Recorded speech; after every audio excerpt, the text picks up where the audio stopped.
Okay, alright. Update tayo sa katin. Yan up for today, guys. Ito naman tayo, guys, ha? Aba, na-booking sila Alden Richard at si Catherine Bernardo. Binuking ni isang housemate na si Jay sa loob ng bahay ni Kuya dahil ito pala, guys, ha? Doon sa interview ni Catherine Bernardo ay sinasabi niya dito, guys, na ang daming tumatawag na tisoy kay Alden Richard. Yan pala, guys, wala palang katotohanan. Yun po ni si Catherine Bernardo lang pala po ang tumatawag na tisoy kay Alden Richard. Lahat pala ng tawag nila kay Alden Richard ay RJ. Ibig sabihin nun, yun yung pangalan ni Alden Richard sa mga kasamahan niya. At yun talaga yung kanya, guys. Pero si Catherine Bernardo po, hey, siya lamang po yung nag-iisang tumawag ni tisoy kay Alden Richard. Kaya nga po, booking na booking si Catherine Bernardo at si Alden kahil sa kanilang kaganapan.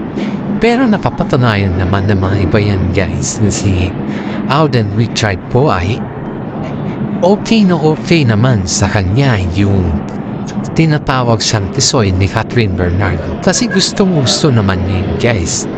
Saka hindi lamang yan po, may nakapasabi din sa atin na halos lahat ng kanilang galawan ay hindi pinapublic, kundi yan po ay private lang at pinaprivate lang po nila. Dahil nga po sa kaganapan sa kanila sa may na ang daming nang batas kay Alden Richard at saka si Catherine Bernardo kung nasaan na daw si Alden. Bakit hindi palaging kasama ni Catherine at bakit umiiwas na si Alden kay Catherine? You know, guys, ha? Yun yung mga katagang tinatanong ng mga tao sa atin na halos nakikita naman natin ang pagka-privacy ng dalawa. Iyan po ay nire-respeto natin yung privacy nila. Dahil yan po ay nakasaad naman sa ating mga batas na respetuhin natin ng privacy ng isa't isa sa atin. Pero sa ngayon po ay may tansya mga fans sa kanila na kung po pwede ay i-public naman nila yung kanilang mga photos kasi namimiss na sila ng kanilang fans sa buhay. Lalong-lalo na ang Captain fans. Sila po yung naghabang palagi sa mga posts sa Instagram ni Catherine Bernardo at sa si Alden Richard. At hindi lamang po yan, guys. Mahal din sila ng kanilang mga fans. Kaya nga po, marami sa kanila ang nagtatanong kung bakit hindi na sila nakikita publicly. Pero ang mga yan pala, guys, ay ginagawa nilang private para sa ganon, guys, ay maiwasan yung mga issue mga salitang binabas sila ng mga katumihan. Ang daming nagsasabi, guys, na pinipilit na mga iba na itago yung katotohanan sa Catherine dahil ayaw nilang ibas si Alden Richard at saka si Catherine Bernardo sa mga maling akusasyon sa kanila. Tama naman yung mga sinasabi ng mga iba, guys, dahil ang daming nagsasabi na may girlfriend pa si Alden na non-showbiz. Si Catherine naman din may boyfriend na politiko. Iyan po yung mga sinasabi ng kapwa nating content creator na sila Ogie Diaz at iba pa. Dahil po dyan, guys, ay ang dami nung nambapas kay Catherine patungkol sa politikong boyfriend daw niya na narumos at wala pa naman tayong ebidensya patungkol dyan. Kaya nga po, epektado ang Catherine dahil sa mga issues na yan na wala pa naman ebidensya patungkol sa mga issues. Kaya nga po, sobrang protektado or overprotective ang mga management nila kasi ayaw nilang may mangyaring hindi maganda na ikakadulot ng mga fake news na yan. Kaya nga po ang sabi ng mga karamihan ay mas maganda maging private na lang muna sila sa kanilang kaganapan kaysa i-public dahil kahit naman i-public nila yan ay hindi na rin mababago yung mga fake news na pinagkakalat ng mga ibang blogger guys. Sa mga ragayan natin dyan na naghahanap talaga ng kasiyahan ay dito po tayo sa Kat Den. Kasi nga po, alam nyo sa bench show guys, ibayin na naman natin yung topic guys. You know sa The Bench Show, yung isang araw ba, ang galing ng mga ambassador na nagrampa guys, lalo-lalo na sila Catherine Bernardo, si Alden Richard at iba pa. Ang unang nag-entrance po sa bench show na yan is si Alden Richard talagang sobrang sigaw or anumang klaseng sigaw or ingay ang pinagkaloob ng mga fans sila sa kanila dahil kitang-kita naman dito kung ano yung ebidensya na hinahanap natin kay Alden. At in fairness ang wapo ni Alden dito bagay sa kanyang buhok. Ganun pala pag yung nagupitan si Alden na medyo okay sa kanya. Sobrang gwapo niya pala tignan guys. Parang nga po, ang daming nagsasabi na 40, I don't know if ilang taon na si Alden, mga 30 plus or 14 na siya. Kasi hindi naman na, si Catherine kasi is 28 or 29, parang ganon si Catherine eh. Bata pa kasi si Catherine sa si Alden kasi is may mga edad na. And at the same time kasi si Alden din parang si Daniel konti lang yung gap niya ni Catherine Bernardo. Parang 2 years lang yung lamang eh. Kaya sa mga pandyan guys, kung tutuusin natin is mas maganda pag si Alden Richard yung magiging partner ni Catherine Bernardo. Kasi si Alden Richard guys, para sa akin ay napaka-matured niya. Alam niya kung ano yung mga galawan niya. At higit sa lahat din guys is alam niya kung paano niya sayawin yung mga bagay-bagay. Kaya marami mga netizen po ang nagsasabi na paano na kaya kung makatuluyan ang Kat Den? Ano na yung magiging resulta? Sa akin na kung sakaling makatuluyan man ang Kat Den, wala naman sigurong masama dyan. Kasi halos may mga artista naman talaga na gusto na may makatuluyan sila. At gusto na yung iisipin ay yung future ba? Yun yung pinaka maganda dito guys. Kasi ang isipin talaga nila yung pagiging future nila o ano na yung mangyari sa kanilang mga future. Pero ito guys ay yung pagrampa ng dalawa ay talagang sobrang sigaw. At may mga ibang content din dito na nagsasabi na iniiwasan daw ni Catherine si Alden dahil ayaw daw niya kay Alden. Dahil sa mga issues. Which is, I feel that's not true guys. Kasi kita naman natin na may mga surprise regalo pa na eh.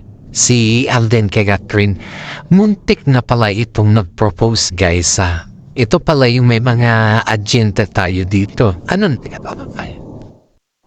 Ito guys yung sa aking mga nasagap na balita dito sa mga legit na sources natin ay si Alden Richard po ay bumili ng singsing na kung saan po ay talagang regalo niya at ibibigay niya kay Catherine.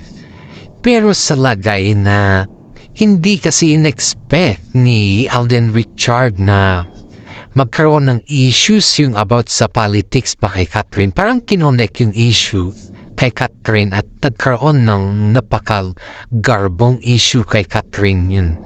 Siyempre, sabi naman ni Alden na kaya daw niyang i-postpone yung pagbigay niya ng singsing kay Catherine Bernardo kasi gusto niya munang ayusin ni Catherine yung issues bago niya ibigay yung singsing. And of course, alam naman din natin na si Alden Richard ay talaga siya yung taong marunong maghintay sa mga lahat ng bagay. At iyan ay pinabulungan ng mga ibang mga fans nila na sinasadya daw ni Alden Richard na hindi bigay yung sing-sing dahil daw hindi pa daw karapat dapat si Catherine para sa kanya. You know guys, yung mga sinasabi ng mga ibang fans dyan na wala namang katotohanan sa kanilang mga sinasabi, nakakasikip sila ng pakiramdam lalo't ang mga pinagsasabihan ng mga ganyan ay yung mga artista na very close nila at naririnig naman nila yan. Hindi naman sila bato at manhid para sa mga ganyan na bagay. We know and I know the fact na si Alden po ay naghahanap talaga ng tamang panahon at tamang oras para sa ganon ay may pakita niya kay Catherine kung ano yung kahalagahan ng sinasabing tandem at partnership sa buhay. Kasi nga po ang sabi nga ni Alden, kung nakita ko na yung Mrs. Right or Miss Right ko, yan na yung patutungo na yung forever ko. Yan na yung sinasabi nila. Kaya marami mga netizen po ang nagsasabi na hanggat mahari ay patunayan ni Alden Richard kay Catherine Bernardo ang kanyang mga sinasabi. Dahil ang mahirap sana yun pag yung sinasabi mo ay iba naman sa gawa mo. Kaya nga po ang dami nagsasabi na binabaliktad daw ni Alden yung kanyang mga sinasabi sa mga media or sa mga kaibigan. Pero that's not true. It just only sinasabi lang nila yan kasi nga hindi sila nakikita or hindi sila satisfied sa action ni Alden kay Catherine. Yan yung katotohanan dyan guys. Kasi kung tutuusin mo, kung hindi ka satisfied sa lahat, gawan mo talaga yan ng mga issues na kung saan ay may mga issue na kailangan mo din pagtakpan eh. Pero sa ating isa, yung dito sa ating legit na sources talagang desidido na si Catherine Bernardo na maghanap ng boyfriend at desidido na din siya na hanapin kung sino yung mga magiging boyfriend niya dahil ang sabi ni Mami Min sa kanya, may mga panahon talaga na kailangan na din ni Catherine na maghanap dahil tumatanda na din siya at nasa tamang edad na. Yan po yung mga sinasabi ng mga iba guys kasi pag nagkataon kasi na yung nasa age of 36 ka na or so whatever age dun ay talagang tumatanda ka na talaga. Kumbaga is bumababa na yung